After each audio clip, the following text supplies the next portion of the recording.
Blog Talk Radio. Welcome to Voices for Change 2.0, the only podcast that focuses on mental health while mixing in movies, music, books, sports, and pop culture.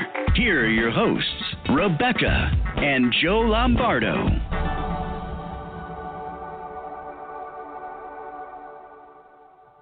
Hey, good morning, and welcome to Voices for Change 2.0. We hope you're staying warm out there in all the frigid areas. Yeah. Good morning, and thanks for tuning in on this first December Saturday in the year of our Lord 2018. Hard to believe. Yeah, I know. This year went by. I'm not gonna say it went by quick, but pretty quick. But it wasn't slow, you know. So I guess that makes it kind of quick, but yeah, you know, we are full tilt into the holiday season.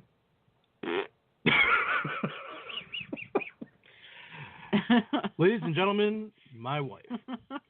I'm sorry. That's just how I feel about the holidays coming so soon. I'm not dealing with it well. I'm trying. I'm watching all the holiday bake shows I can possibly watch, but it's not working for me. Mind you, it's December 1st, babe, and It doesn't matter. The Christmas stuff has been out since September. Yeah, I know. But anyway, hope you're keeping warm wherever you're at. We're trying to keep warm where we're at, and we hope that things are starting to shape up for you as far as, you know, holiday plans and decorations and all that stuff, and you know, everything. Every year is kind of new for us because at least it's been seeming that way. We lose somebody every year. Yeah. And then our traditions have to be, you know, altered in some way. So it's been kind of a struggle, especially with my dad passing last year and my brother passing just a few weeks ago. So it's been an adjustment. Yeah, it's, you know, and it's hard because, you know, you get thinking about the old days and, you know, the old memories pop up and the what was's and how things were, and it kind of catches you in the throat and in the chest a little bit. So it kind of goes along with the philosophy we've had the last couple of years of you reach a point where you have to make the holidays your own. You have to come up with your own traditions, your own modus operandi on how you're going to do what you're going to do, you know, because the holidays are a joyous season traditionally, normally, but given the opportunity, they can be really brutal. Yeah, really depressing and really hard to take emotionally. And, you know, you have to learn to take an assessment of yourself and your surroundings and what's going on, and try to make yourself comfortable with the idea of making a change in your outlook and how you do things, especially if this is a hard time of year for you. You know, try to find a way to make it a happy time. You know, that's what we try and do. And it's not easy.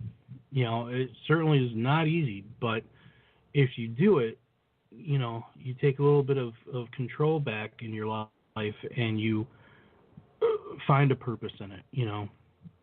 Yeah, I would say that's pretty accurate. You know, life is different for everybody, and we all travel a different path, and you know, what works for one person may not work for another, but you know, you kind of have to keep trying until you find what is best for you and for your family or your friends or whoever you celebrate the holidays with. Mm-hmm. Yeah, whatever you do, don't close yourself off. Yeah. You know, that's the one of the worst things. You know, try and find a welcoming situation. You know, even if it's something new. You know, like volunteering. You know, getting involved in your local church if you're religious, or you know, finding different things in the community. You know, there's a whole lot of stuff out there if you're willing to step outside your comfort zone and put yourself out there. Yeah. You know, and it's not easy, but, you know, it could just save a life, including your own. Yeah. Well, today we have a really good show for you. Yes. We had this gentleman scheduled a couple of months back, and I believe he was caught up in a hurricane or something, wasn't he? Yeah. Yeah. He was dealing with one of those nasty hurricanes that they had down south, and you know, I actually want to kind of ask him about that when we get to it, how he's doing with that now and everything. But he is a mental health advocate. He's also a public speaker, and as well as a survivor of trauma in his life. So we're going to dig a little bit deeper into that, and just welcome to the show, Brian Cardoza. Well, thank you for having me, and I would agree with you on everything about the holidays. Make them your own. With my life, I've never had a good time during the holidays until I decided that holidays doesn't always mean family. Mm-hmm. Right. Exactly. Yeah. And welcome to the show, Brian. Thank you. We are so happy we finally got to talk with you. Speaking of the hurricane situation from a couple months back, how are you doing with all that, with the bounce back and everything? Has life started to kind of normalize for you, or where are things with that? Well, just to allude to our pre-interview conversation, it got better. The town is, I mean, because we were one of the few places that were directly hit by Florence, and we lost. I mean, there's a lot of houses and a lot of damage, and there are people. I have friends that are still, by definition, homeless from that hurricane. 2 months ago, and that's. I mean, it's been debilitating. I spent a lot of time, and this is one of the craziest things I've ever seen in my entire life. I have never met, and I'll go back a little bit. So I'm a survivor of childhood sex trafficking, physical and mental abuse, and I have PTSD, social anxiety, and agoraphobia. And I have never met a group of people like us, like me, that when the stuff hits the fan, we always seem to be the first ones to go running out the door to try to help other people. And it's one of the most beautiful things in the world. I was downtown helping complete strangers move things because I know they needed the help. You know what I mean? And and here I am with social anxiety disorder, and I'm just like, hey, do you need me to move that? Yeah, sure, okay. And then just go to the next person, you know? And it's those of us that have known challenges that know how to face challenges, and I think that's probably one of the biggest lessons for anybody to ever learn. Yeah, absolutely. Yeah, I would agree with you on that. That's awesome. Thank you so much for stepping up for those, you know, and that's kind of what I was getting at when we were talking about the holidays, is you find, you know, it doesn't have to be just a holiday season either. You find you almost get a call sometimes, a need to help your fellow man, and it's a beautiful thing when it happens, you know. Yeah. So good on you. You know, as the Brits say, well done, you. Yeah, yeah. Well, carry on, chap. I didn't really. It really wasn't much of a choice. You know, and once you realize that, you know, we're all on the same marble floating through space, then, you know, at the end of the day, we're still on that same marble. So why not just make it, you know, comfortable for everybody? And if you can give. If you can, you know, if I can go lift very heavy objects for people, well, then that's what I'm going to do. And that's one of the things that's helped me with my mental health was giving back. I tell people all the time, the greatest thing that ever happened to me was going to jail and almost dying, writing my book, and the realization that if I was going to heal from what I went through, I had to help other people heal, and that has been insurmountable. Yeah, for sure. I would agree with you 100% on that, and that's, you know, I started this journey that I'm on back in 2013, and I continue to hear from people that find my story, resonate with my story, and really don't feel alone anymore, and they'll tell me that, and I'm sure that you get that too, with especially with Twitter. That's how we met you. I met you on Twitter, and the people on there are just amazing. There's a whole huge group, and it's really comforting to be able to go on there and say, hey, I'm not doing well, and have 15 people come back and say, oh, it's okay, you'll be okay, and whatever. Yeah. Well, it's completely contrary, and that's the funny thing about being so, like, my story starts out at 6 years old, where I was sold into sex trafficking by my older brother, and the funny thing is that as a male survivor, we have these stigmas that we don't want to come out, because then we'll be called, this slanderous word, or we'll be thought derogatory of, or people will question our manliness or our masculinity. And what has been the most amazing thing is that all those things that in my head that I had built up and dreamed that people would say to me, every once in a while I'll get somebody like that, but it's overwhelmingly positive, even on spaces that are known like for their anger and their vitriol, like Twitter. I'll put something on Twitter and there's 300 comments a lot like, oh my God, you're gonna make it, or it's just it's so counter to the dystopian world they put out there about some of these social media places. Right, exactly. And it's funny that you say it, but it's true. There's, when it comes to the mental health community on Twitter, the majority of it, I'm not going to say all of it, but the majority of it is really supportive. And it's a lot of times when you're struggling, that's a place to go just to get a little bit of support or words of encouragement and stuff. Yeah, but at the same time, you don't want to rely on something like that, because you could go on there, and I've seen this happen to people before. You can go on there and type out, I'm really feeling suicidal tonight, and perhaps you don't get the responses to that you were looking for. People might not have seen it. Nobody's responding to you, and you're 45 minutes or an hour into it, and nobody said anything to you, and you just start to feel really alone and super depressed in life. So while I do agree 100% that our Twitter mental health family is amazing, they all have their own lives going too, and they can't always be there to support other people, but we all try, Well, go ahead. I'm sorry, Joe. No, I was just going to say, my thing is that, a few years ago it used to be a lot worse with the trolling and everything, and it seems like, I don't know if we've weeded out the trolls or just muted it or blocked everybody.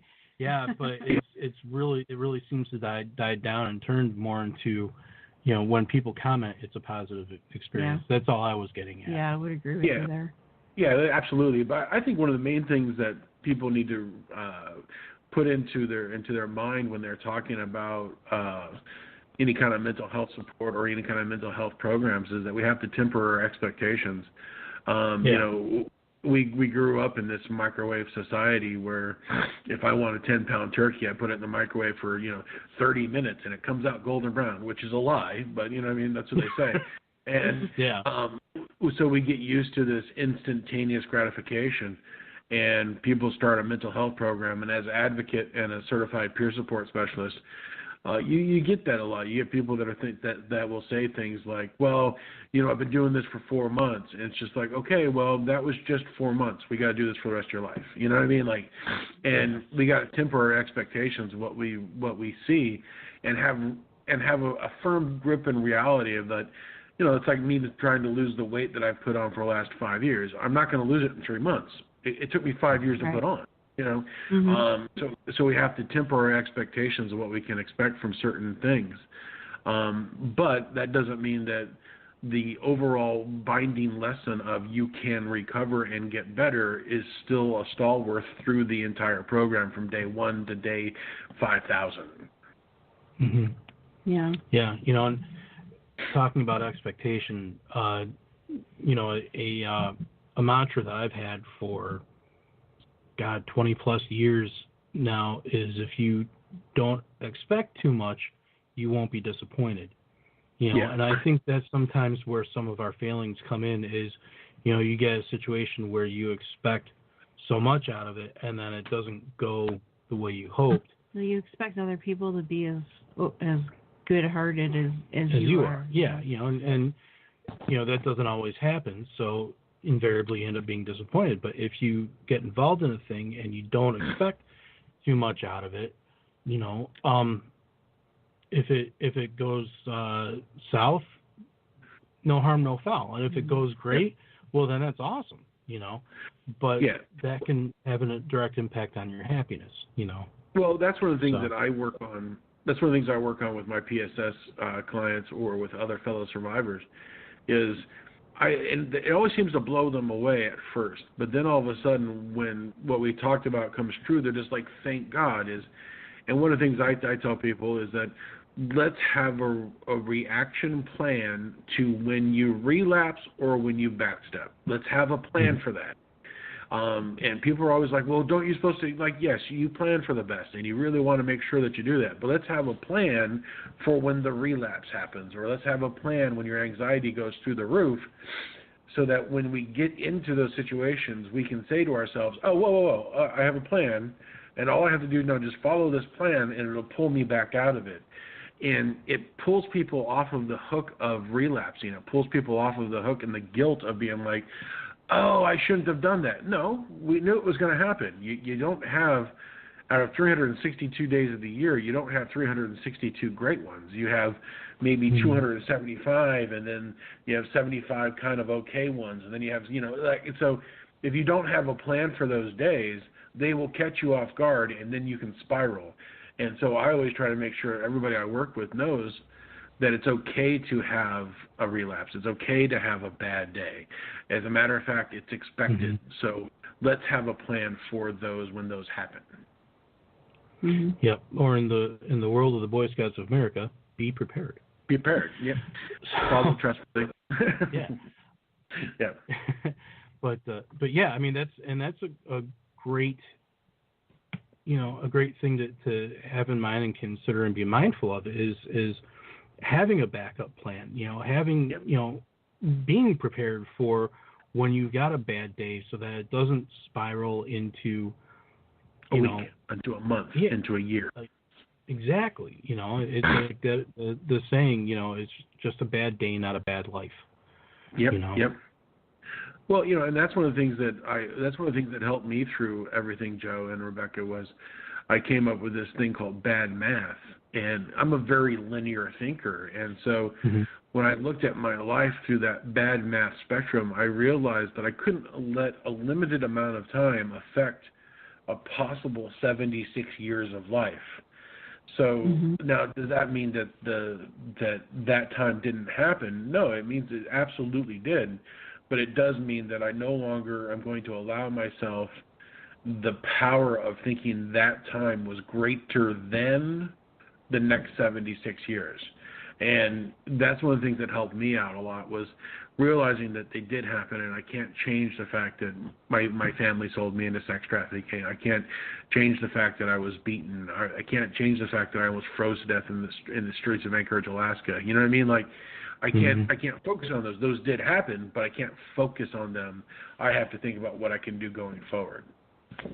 Yeah, you survived it. You're a survivor, and you got through, all those horrible situations, and it, as negative and as bad as it is, it got you to where you are today. Yeah. Which is helping people, I was once asked at a survivors group of teens. I was speaking there, and that one of the parents was like, would you go back in time and change it if you could? And Joe and Rebecca, I had to be very, very honest with her, and I had to be like, well, first of all, time machines don't exist.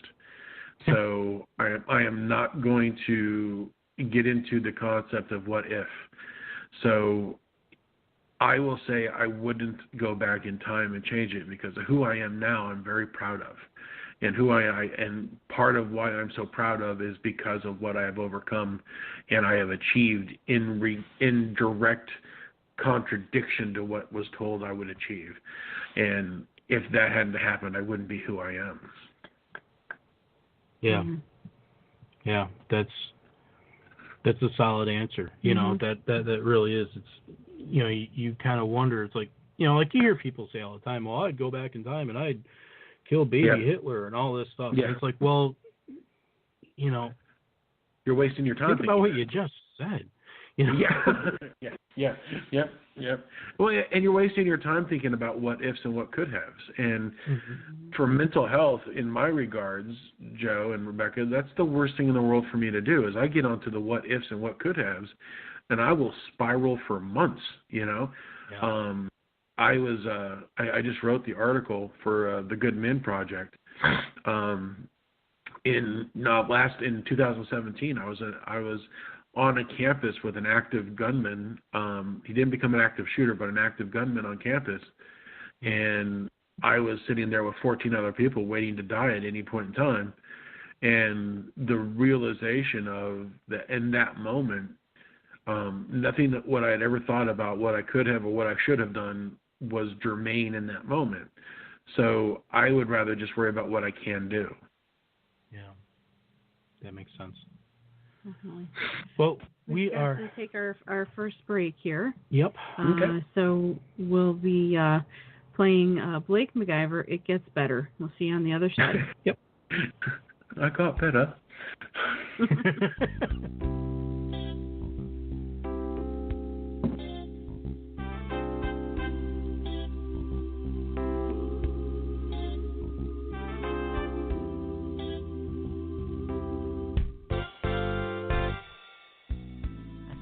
Child without a friend. I see a soul who thinks that it's the end. A broken will's the hardest thing to mend. But try to understand.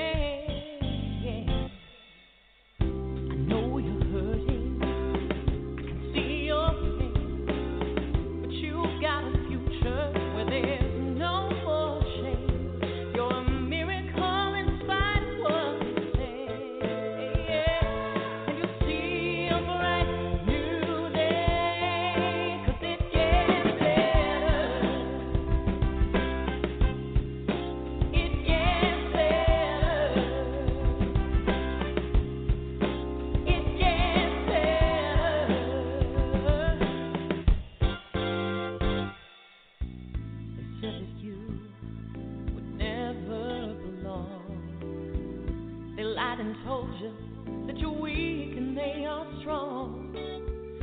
that loaded metal in your hand, but I can help you understand. Yeah, I know you're hurting. I can feel your pain, but you've got a future where there's no more shame. You're a miracle in spite of what you say, and you'll see a brighter day. 'Cause it gets better.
It wasn't over. It wasn't over.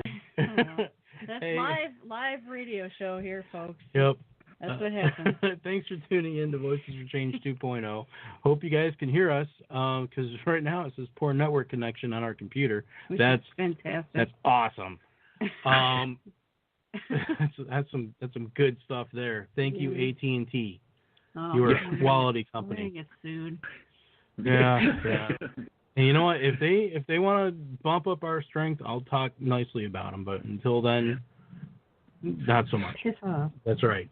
So anyway, for those of you still listening, thanks for tuning in. I'm Joe. This is Rebecca sitting next to me, and we're talking to the lovely and talented Brian Cardoza. Thanks for being with us, man. I've never been described as lovely, but I will accept that. Hey, we were talking during the break about books and writing and all sorts of stuff, and I know at one point things kind of broke up thanks to our poor internet connection. Thanks, AT&T. And I mentioned you had one book that came out. It's actually 2 years ago this month, which is The Unexpected Victim. And then you've got another book, Struggling to Fight. And my question to you that you were having a hard time hearing was, is it out or is it coming out? What's the status on it? So the Struggling to Fight title was the pre-title to The Unexpected Victim. And I had done an interview with the 1 in 6 organization, David Lezak, and he had posted, and we had brought up the Struggling to Fight. And the reason why it was going to be called that was because there was so much time in my life where coming to terms with what had happened, I equated it to a fight. I equated to the realization that I was going to have to, kick and scream to get to health. And there were times when just doing that was a struggle. But then I did I have a charity called Survivor Nights, but Knights of Old, KNIGHT. And I did an art show. And one of my pieces in the art show, the lady walks up to me and she goes, "Brian, that's the cover of your book, and it's so unexpected." And I was just like, that's the title, The Unexpected Victim, because, currently I stand at 6'2", I'm 400 pounds, I still bench press 605. I'm a voluminous. I'm voluminous instead of lovely.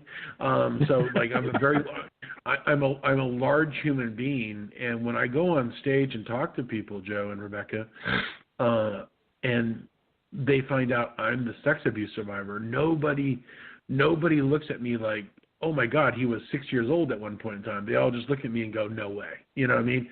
And so it became that rallying cry, like, no, I'm the unexpected victim, the person that you would not think was sold into sex trafficking. Like the other stuff, I think people will say, like, they can understand, like, physical and mental abuse to a boy, they're willing to accept, but the sex abuse is completely unexpected for them. And so that's why I called the book The Unexpected Victim. That makes sense. Yeah. I mean, that's a, and again, it's not something one would expect, seeing you, out on the street and whatnot, and so that's, yeah. So that's why it's name changed. The next book I'm going to come out with is a kid's book, and it's called Patchwork the Dog. And Patchwork the Dog is a series of paintings I did of a stuffed animal dog that, instead of being thrown away or repurposed, was just repaired and handed down from generation to generation. And the entire book is about where the patches come from. And we're going to be talking a lot about sex abuse, and we're going to put it in a kid's form so that the kids understand, it's not going to be adult language, but it's going to let kids know that you need to ask these questions. And if someone tells you, don't tell anybody, then the first thing you need to do is go tell somebody. You know what I mean? Like, right. and we're going to be bringing up that stuff. And for the mental health aspect of it, I'm going to have all the patches with different textures. So, kids with autism can find something they like, and they can have a sensory touch, or you can put it in the back of cop cars for kids to actually cuddle with. And that's what the Patchwork the Dog is going to be coming out hopefully soon. It's always about, finances. Right. Yeah. That's a great idea for a book. I mean, it really is, and it addresses a very difficult subject. It's very hard to broach. I used to work at Borders, and there wasn't anything in the kids section that could have done but what you're looking to do. I mean, there were some that were about bullying or what have you, but none that were so helpful, I guess is a word. Comforting. As what you've come out with.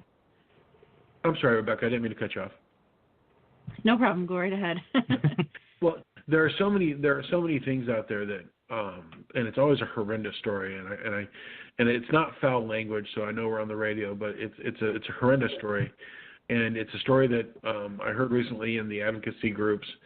There's this little girl that was telling her teacher that her dad was eating her candy, and the teacher kind of just blew it off because, who cares that dad ate the Snickers bar? You know what I mean?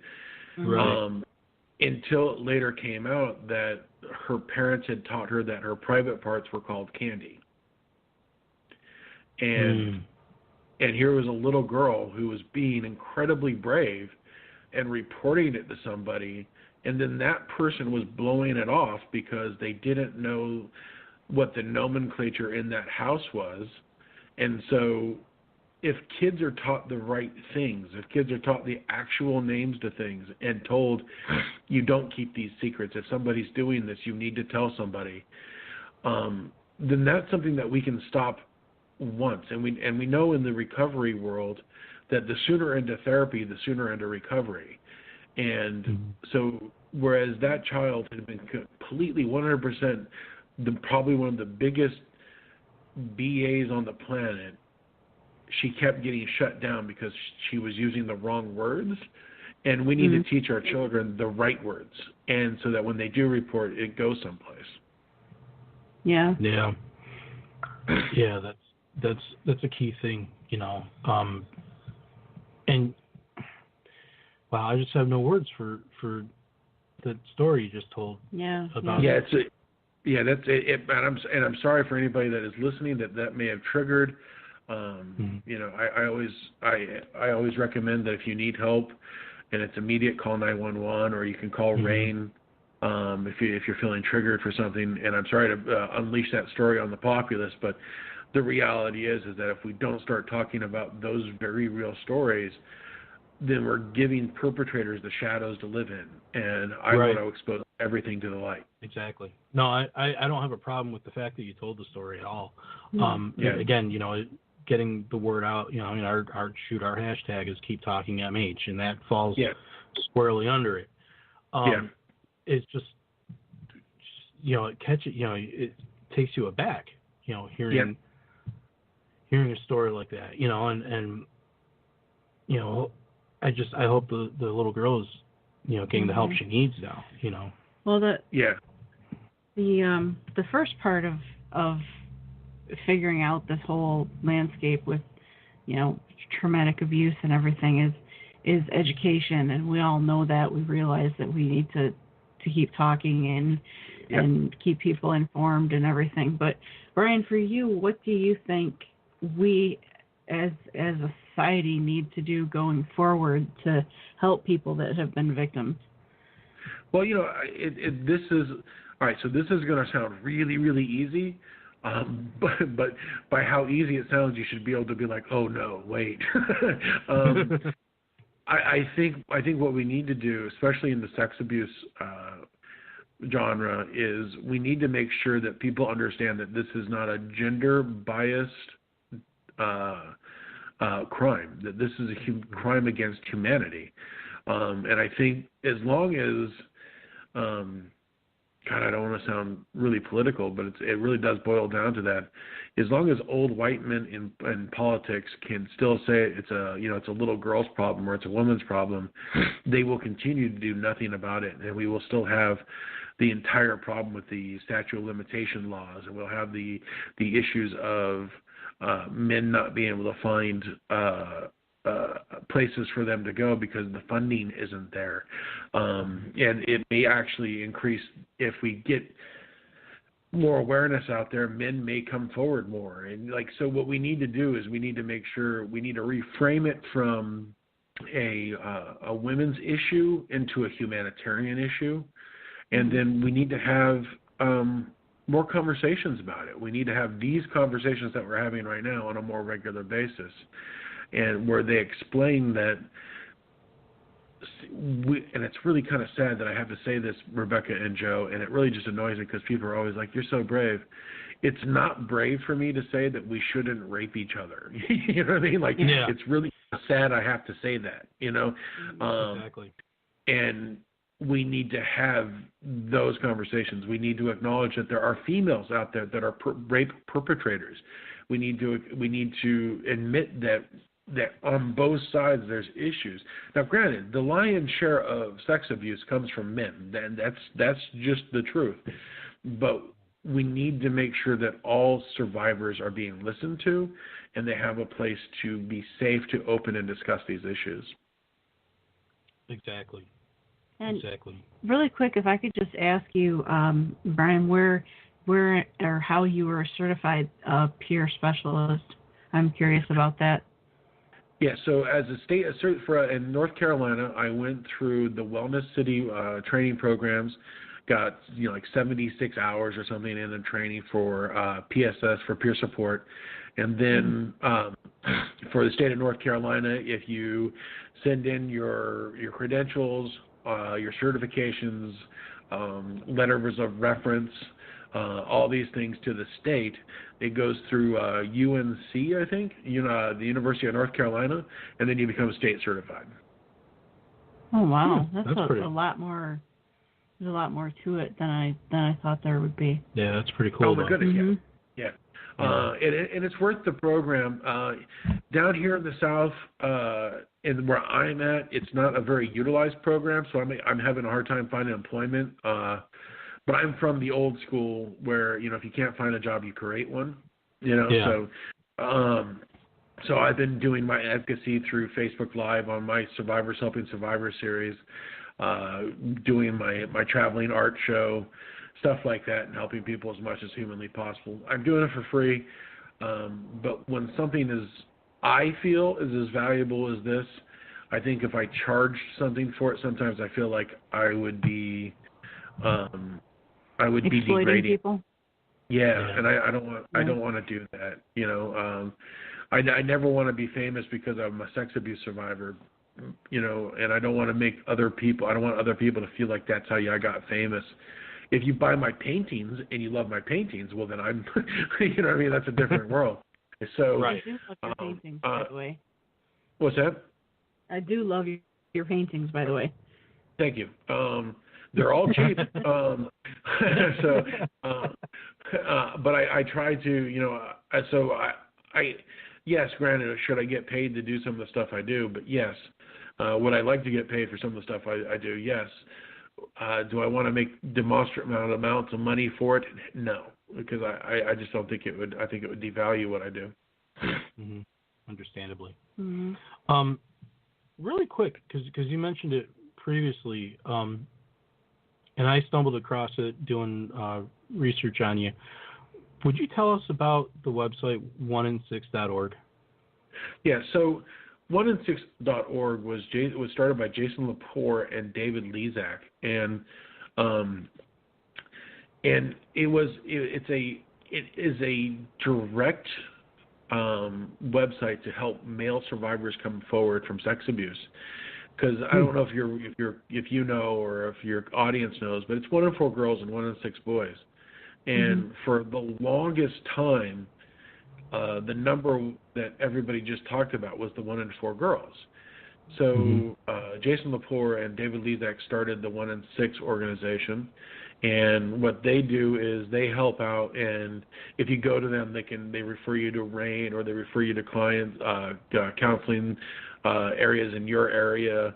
They don't refer anybody, but they refer the services, if that makes any sense, so that they're not actually so they don't show a bias. Yeah, they're not showing a bias. And then they also started the Bristol Cone Project, which for me was insurmountable in my recovery, or in my, it's really kind of weird. And I say recovery because there was a different level. When I was in Boston, Joe, I had a trauma-informed therapist through a rape crisis center in Boston, and I got to this area where I was thriving. And you guys have heard the victim survivor thriver mode, right? No. Sounds familiar. Sounds not familiar to me. All right, so there's this thing going out called, you're a victim, you're a survivor, and then you're a thriver. And being a thriver kind of means that you realize that you have more good days than bad days. So I got to a point where I was really thriving. I felt really, really good. And then I got to this phase where I had an opportunity to give back a little bit. And the minute I gave back, I felt like that thriving thing was just completely abolished into a new level. And so now I call it victim, survivor, thriver, giver, because by giving back, I feel like I've taken the next level in my recovery. And that is a lot to do with the Bristol Cone Project, because I filed to do the photo shoot and tell my story. I was like the 9th guy accepted, and I didn't get my photo taken until the 54th guy, because he was so busy in the way that David Lezak does it. Mm-hmm. But to see my picture up there with all those other male survivors, every one of them are just so incredibly great human beings. And sharing my story with these other brave men, and knowing that now there's this bond. Like if I do my traveling art show, we do an appearance in Philadelphia every year at the University of Pennsylvania, which Michael Broussard is my host out there, and we love it because it's where Jerry Sandusky was. So we love doing it because it's like we're taking the University of Pennsylvania back. And but Michael's also a Bristol Cone brother. And last year we had 6 of us all meet, six Bristol Cone brothers meet at the event, 5 at the event. And it was like this brotherhood that we had never spoken before. We had just seen our pictures and know our stories, and in a brief little 2-paragraph bio. And it was one of the most beautiful things in the world, because here we're communicating with people that know what the monsters look like, and that is insurmountable. So the 1in6.org, very good organization. But my love affair is to their project, the Bristol Cone Project. Wow, that's awesome. Yeah. Yeah, and it's good that it's shedding this awareness on something that heretofore you didn't, and you still don't really hear as much about. With male sex abuse. You really don't. It's. You've got the Me Too movement, and the women come forward, which is great. And we're not knocking it at all. But then you look at somebody like Brendan Fraser, who came out when the movement was first starting to get going, and the poor man got scoffed. So did I. I got nailed. I got lambasted. Exactly. Yep. And it's like, but wait a minute, why is there this double standard? Because there shouldn't be. Abuse is abuse. And it doesn't matter if you're male or female. Well, but at the same time, and this is something I've dealt with, because as an outspoken male survivor, I get some lamentations on the other direction. And the one thing I have to always bear in mind, Joel, is if you think about this, that women have been fighting the sex abuse and sex assault battle for Since the 80s, at first it started with domestic violence, and then it started with sex abuse, but that really wasn't until the 80s. So women have been on the front line of this battle for 30 years, Decade. 30, 40 years, and they have heard nothing but horrendous stories about males for 30 or 40 years. Now, it doesn't make it right, but it's something I can understand, that when men come forward now, they're just like, no, screw you. You guys have done this, So I can understand the heat. It doesn't make it right, you know what I mean? It doesn't make that, right. It doesn't make it any less sensitive, but it's something that I can look at and she's like, no, I can see that. And so that's why one of the other reasons why they started a Men Too movement. Because and that was started by women also, and their acknowledgement, like, no, we have to make sure that men are part of this conversation, because as long as we can put it off on somebody else, we're not going to do anything about it. So the minute you have both sexes admitting that this happens, maybe then we can start prosecuting. Maybe we can start actually having cases go to court, and we'll stop victim blaming in courtrooms, and we'll stop victim blaming in social media and on the streets. Yeah, exactly. Couldn't agree more.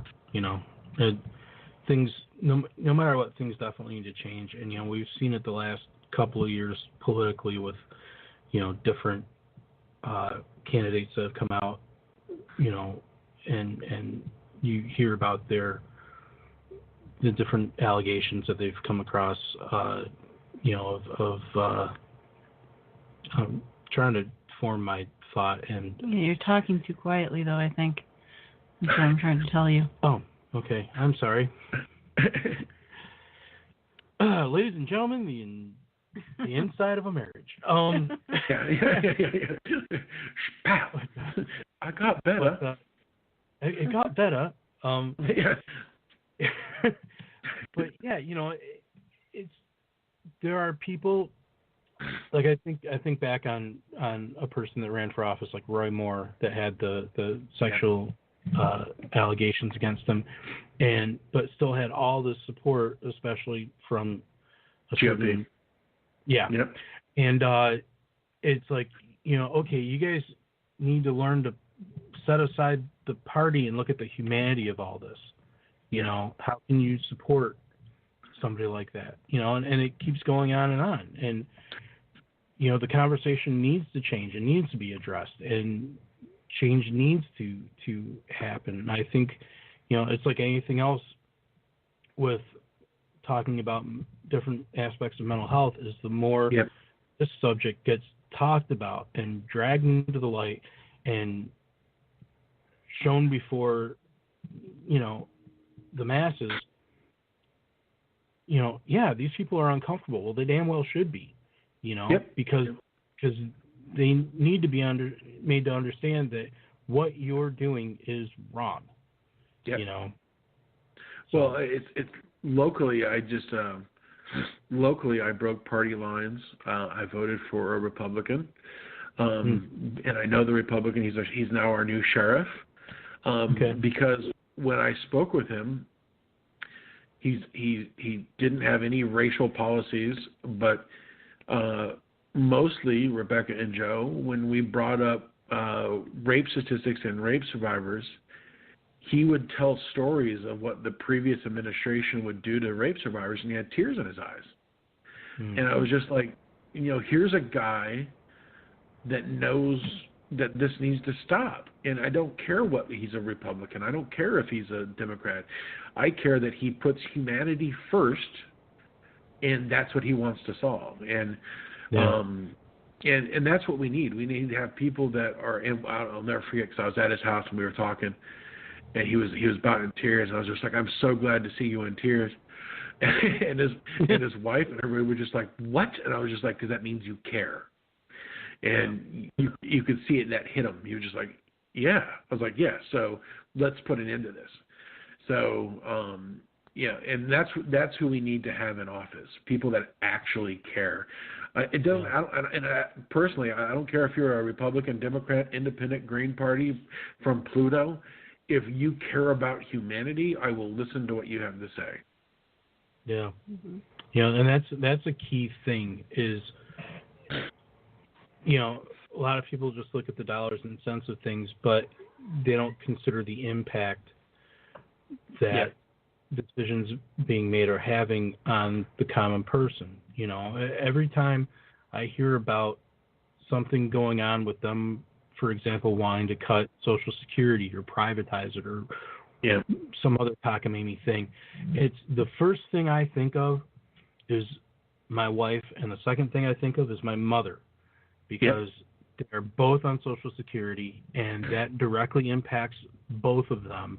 And my mom, she doesn't have any other form of income. She lives on Social Security. God bless her. I don't know how, but she does. And they want to give tax breaks to all these rich folks and then pay for it through Social Security. It's like, no, that's not right. Sorry, it's a hot button issue for me. Well, no, I totally agree, and that's why cause I get a lot of people like, well, how can we donate to your center, to what Survivor Nights or anything? I always tell people, I don't accept money for donations. I do not, because I'd rather you go to your local rape crisis center, find out what they need, what help they need, if they need volunteers, if they need diapers, because they'll bring in women from sex trafficking that have been impregnated through sex trafficking, and they'll help these kids and they'll help these families, and they need more funding. Look, the reality is 1 in 4 girls and 1 in 6 boys. So right now in this country, there are over 30 million survivors of sex abuse in this country and growing. And the most overused, that we know of, the most overused and underfunded building in every city and state that has one is your rape crisis center. And they need so much more help than I do for putting on an art show. You know what I mean? When people want to donate or they want to get in the cause, they want to help, call your local rape crisis center. Don't call mine. Call theirs. Unless you're in New Bern and you want to call ours. But don't, call your local rape crisis center and go there and help them. That's who needs your help. Yeah. Exactly. Well, we are getting down to the wire with our time here. It's kind of flown by. Yeah, it sucks too, because I'm digging talking to you, dude. Yeah, it's a great conversation. Hey, the phone works. You guys can call anytime you want. I'll do another show. All right, so what is next for you? So the next thing for me I have upcoming is I have a Survivor Night show in Philadelphia at the University of Pennsylvania, the Rotunda, in March. I'm trying to get more book signings. I would love to be able to sell The Unexpected Victim more, because that would actually, what I want to do, Rebecca, is I want to have my traveling art show free for everybody.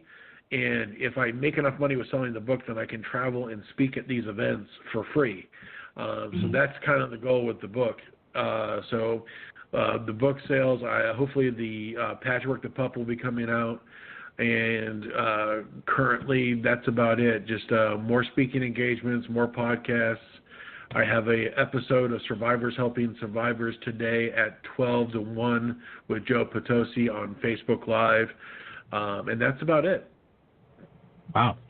That's a lot. Yeah, there's a lot of stuff going on. And I sell art.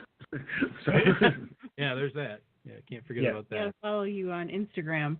Why don't you give us all of your social media so that people know how to get in touch with you? Yeah, well, you can. The best way to get a hold of me really right now is through Facebook, through Survivor Nights. You can reach out to Brian/Cardoza.com. Real quick. So I don't know if you guys have had this issue, but this is really just crazy. I had my original website was BrianCardoza.com, and I let the domain name slip for one day. And somebody bought it and tried to sell it back to me for $10,000. And I was just like, you obviously don't know who you're talking to, because I ain't got $10,000. But yeah, really.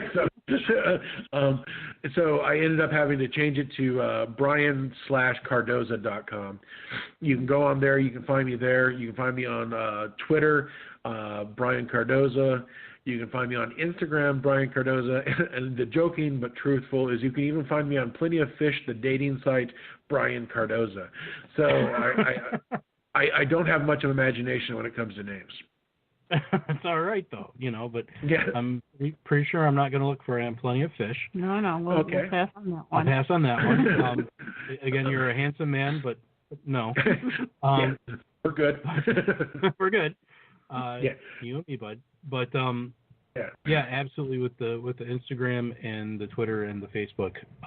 Yeah. Brian, you're doing great work. It was an honor to get to talk to you today, and I'm so happy we finally got to have you on. And we definitely want to have you back again. Yeah, you know where to find me. So shoot me a message if any your kids book comes out, or anything Absolutely. that you'd like to come on and talk about. Just let me know, and we'll work you in. Absolutely. Yes. As long as it doesn't cause another natural disaster like the last time. Yeah. Let's avoid that. Let's not schedule anything during hurricane season. That would probably be good.